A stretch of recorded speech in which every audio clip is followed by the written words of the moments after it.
Alright, what's going on, guys? So I posted my Black Ops 6 review a few days ago. If you haven't watched it yet, maybe go watch that first and then come back. But I wanted to do kind of a follow-up video because they released the Season 1 patch notes today. Season 1 comes out tomorrow morning. And I was reading through the notes and they actually addressed a lot of the things that I stated in my review. So I just kind of wanted to follow that up and go through some of these because I'm not gonna lie, this actually seems kind of promising. I don't want to get too optimistic. We're talking about Call of Duty here, but I do like what I'm reading. So let's get started. These patch notes are really long. They tweeted them out if you want to go actually read through them yourself, but I'm gonna just kind of give you all of the important stuff. So starting off, we're getting 3 new maps. We already knew that. I don't think we're getting Hacienda at launch. It looks like we're getting Hideout, Heirloom, and Extraction. And I remember seeing on the Season 1 roadmap,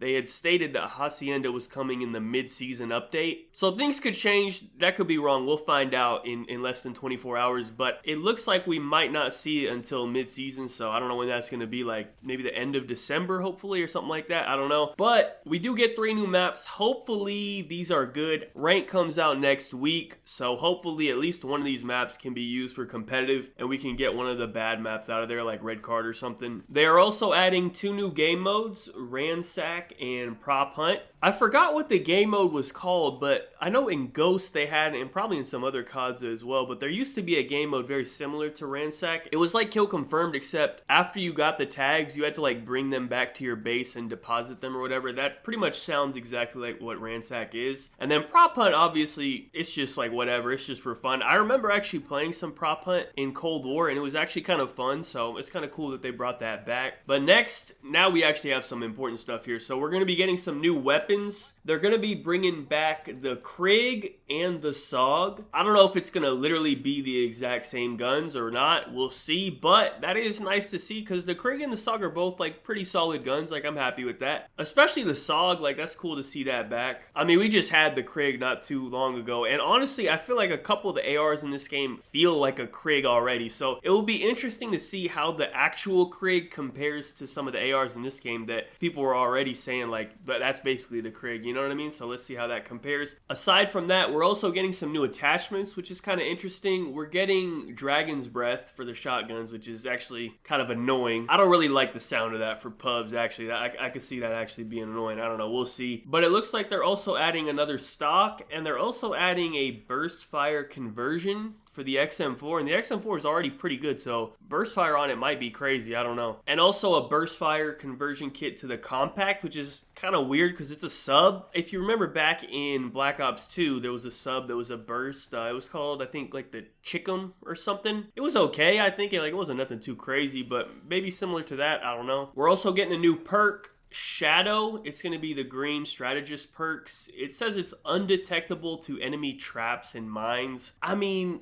I guess that's cool. I don't know. I'm probably never going to use that. I'm going to be honest with you. We are also getting a new score streak, the hand cannon. That's been in a couple of the Black Ops games. Black Ops 3, Black Ops 4, Cold War. I mean, it's just a one-shot pistol. It's cool or whatever. I guess it's nothing too crazy. We also got some Ricochet updates. Now, we all know Ricochet is terrible, but they said they did do some updates to where, I don't know if people are still doing this, but they said they did some updating to Ricochet to catch people who are doing the VPN lobby stuff. I don't know if people are really still doing that. Maybe in Warzone it's a thing. In pubs, all everyone does is just they're 2-boxing. No one's VPNing. I don't think. There could still be some people doing that. I don't know. But they said they're trying to catch people doing that. They also said they enhanced the AFK detections to battle against people who are account boosting. I don't know if people are doing that in multiplayer. I know people are doing that in zombies and it's crazy to rank up. I guess that's a multiplayer thing as well. I don't know. But they did give out a little piece of information about ranked that's kind of important. So it says, in order to play ranked play, you will need to win 50 multiplayer matches. So actually, I guess that's less of a requirement than it used to be, because in the previous CODs, you had to be a certain level. But now you just need to win 50 games, which I don't know. I mean, I guess it's similar, because if you win 50 games, you are going to be a decent level. But I don't know. I mean, you could win quick games like free-for-all or maybe even infected. I don't know if that counts. Party games, does that count? Because that would be pretty quick. So I don't know. You might be able to get into ranked with 50 infected wins, which you'd probably be level 20 or something after that. I don't know. Also, what's kind of interesting this year is there is a theater system. So it says Ricochet is going to utilize the replays in order to investigate people that,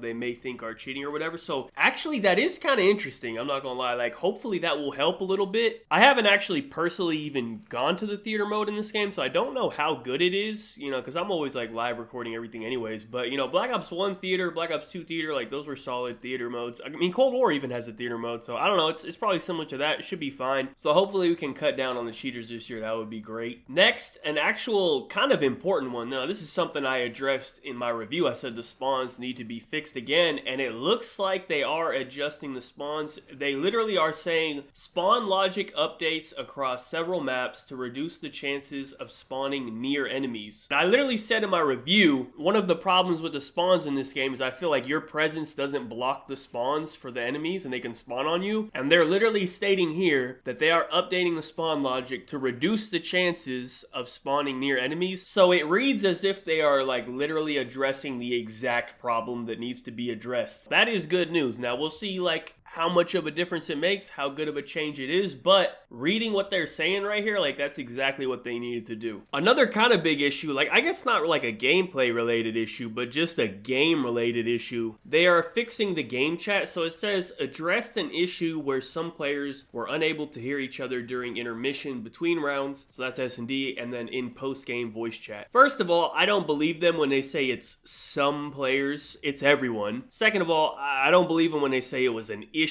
I'm pretty sure it was intentional that they just didn't want people talking in the post game or in between rounds. But the important thing is it's going back to how it should be, and you will now be able to talk to the other team. It's not that big of a deal, but it just ruins the, social aspect of gaming completely. It's already almost dead. Like the least we could do is have the post game and in between round chat. Like barely anyone talks as it is, but like we don't have to completely kill it. And especially in like ranked, I think it's like an essential part of like competition to like talk trash to their team, you know what I mean? Like that's part of the game mode. So I definitely wanted that to be in there for ranked. And I'm not saying you got to say anything crazy, but like damn, can I at least talk to their team? Like that's kind of crazy, no? Now we have some actual weapon changes. So it looks like they actually increased the damage of ARs, and the reasoning is they want to make sure that ARs kill in one bullet in hardcore. The way they're phrasing it makes it seem like that's not gonna change the time to kill of these ARs in regular. I'm looking at the actual numbers, and they basically buffed every single AR's damage from every range by about 2. So I don't know if that would change the time to kill in core, probably not, but what it does is make sure that it's a one bullet in hardcore. It also looks like they buffed the compact, and their reasoning was so that it can one-shot kill in hardcore. So it looks like these weapon adjustments were just to mess with the hardcore values, and they shouldn't affect the core just from the way that they're wording everything. But I'm not the weapon tester, so whenever those people get in here and they want to actually test everything out, we'll see if it actually changes anything for core. And also it says here that they're nerfing rapid fire on the marksman rifles, because I know on the SWAT and the AEK they were both very good, especially with rapid fire. I know the AEK, a lot of people are saying that's the best gun in the game because it was just so good. They are nerfing it when you put on rapid fire, and they're like adding more recoil and adding more delay. And it looks like they also are changing the snipers as well. It says all snipers now have 1 second of 50% idle sway scaling at the beginning of ADS, and also all snipers have base flinch resistance improved by 17%. And they have a little paragraph here. Basically they're saying they're reducing the idle sway on the snipers, because if you use the sniper in this game, when you aim in, it takes like a second for the crosshairs to actually like kind of settle and shoot where you want them to shoot, which I thought is kind of dumb. And I'm pretty sure all the snipers hate that. I don't know, I'm not really a sniper, like I just did it for my camos or whatever. I don't really snipe, but I'm pretty sure all the snipers don't like that it does that. So it looks like they're reducing that and then reducing the flinch as well. So overall it seems like a positive for snipers. Now another possibly biggest change in the game, hopefully the best change they made in this game that I've read in this entire thing so far. They are doing a slight reduction to the ninja footstep volume and a slight reduction to the default footstep volume. I don't know what they mean by slight reduction. The way that Ninja is right now, I mean, it's pretty loud. And no Ninja is just absurd. Like, if you don't run Ninja, like, the other team may as well have a UAV on you if you don't have Ninja on. In this game, you're that loud. So hopefully, when they say slight reduction, hopefully it's actually, like, pretty noticeable. We'll have to wait and see. Because people are now already putting out, like, their audio tunes and shit. Like, Warzone's about to drop. Like, people are gonna have their crazy audio settings. EQ's about to be on. And it's already insane just on the default game. So I know once everyone has all their tunes and all that extra shit on there, the audio is going to be absurd. So this slight reduction that's happening right now, it might not be enough. We might have to double back and do it again, but we'll see what they mean by slight reduction. And that's pretty much it as far as all the major stuff. They have like a bunch of like small stuff on here, like UI stuff. Like, I'm not going to sit here and read all these little issues. Overall, the game should just feel smoother in the menus and everything. That's what they mean by all that. So that's cool. Always down for that. But yeah, that's the Season 1 patch notes.